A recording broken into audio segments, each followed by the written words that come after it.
dans ce cours de français destiné aux élèves de 4e année. La leçon d'aujourd'hui s'inscrit dans le cadre du projet 3, à la mer. Séquence 1, tu connais l'aventure de la petite goutte d'eau. Nous allons aujourd'hui travailler le vocabulaire, et plus précisément les préfixes IN, IM. Je vous invite à aller chercher vos manuels scolaires et de les ouvrir sur la page 72, les petits. C'est bon? C'est fait? Bon. Vous allez y trouver cette image. Je vais vous demander maintenant qui sont les personnages indiqués par des flèches. Je vous laisse un temps pour réfléchir. Très bien. Yacine et la grand-mère. Félicitations, mes petits. Maintenant, où sont ces personnages? Bon, très bien. Ils sont à la mer.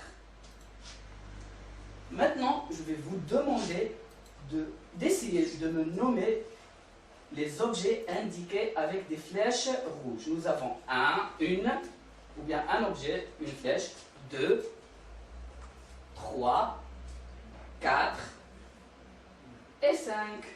Je vous donne un petit temps pour réfléchir. Très bien, on va essayer de les nommer ensemble. Un seau, un ballon, une goutte d'eau, un parasol et un livre. Bravo mes petits. Bon, nous allons prendre le seau. Observez dans quel état il est. Comment il est ce seau? Il est cassé. Très bien. Nous allons écrire le seau est cassé. Très bien. Donc, est-ce qu'on peut l'utiliser? Oui, on peut l'utiliser. Ou bien non, on ne peut pas l'utiliser. Je vous laisse réfléchir, mes petits. Très bien. Je suis sûr que vous avez trouvé la bonne réponse. Le seau est inutile. Bravo. Nous allons prendre maintenant le mot inutile. Voilà. Nous l'avons séparé en deux parties. La première partie est en vert. Elle est appelée préfixe. Quant à la seconde partie, est appelée radicale. Très bien. Pour être plus clair, les enfants, le préfixe est une syllabe qu'on ajoute avant le radical pour former un sens contraire ou opposé. D'accord? Quant au radical, c'est un mot qui ne change pas. Très bien. Je vous donne un titre d'exemple, le mot utile, inutile. On a ajouté le préfixe IN pour former le contraire. Maintenant, est-ce qu'il est possible de le remplir avec de l'eau? Possible. Est-ce que je peux le remplir? Ou bien c'est impossible, je ne peux pas le remplir. Regardez la fuite. Je vous donne un peu de temps pour réfléchir. Très bien les enfants. Il est impossible de le remplir. Regardez qu'est-ce que j'ai fait. J'ai séparé le mot en deux, comme le mot précédent. Regardez, nous avons le préfixe et le radical. Mais pourquoi avoir ajouté IM? Bon, vous avez remarqué que le P est en bleu, les enfants. Bon, donc, la règle dit que les mots qui commencent par le P et le B et le M prennent IM pour former le contraire, mes petits. Très bien, bravo. Pour finir, les préfixes IN et IM sont des syllabes qu'on ajoute au début de certains mots pour former un sens contraire ou opposé.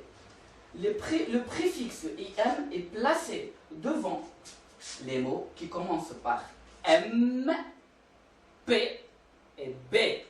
Très bien. À titre d'exemple, connu, inconnu. Buvable, il y a le P. Imbuvable. Très bien, mes petits. On passe à l'application. J'ai choisi une application qui est sur votre manuel scolaire. Je vous invite à aller à la page 73, à l'activité 2 qui est tout en bas. Bon, elle est accessible chez toi.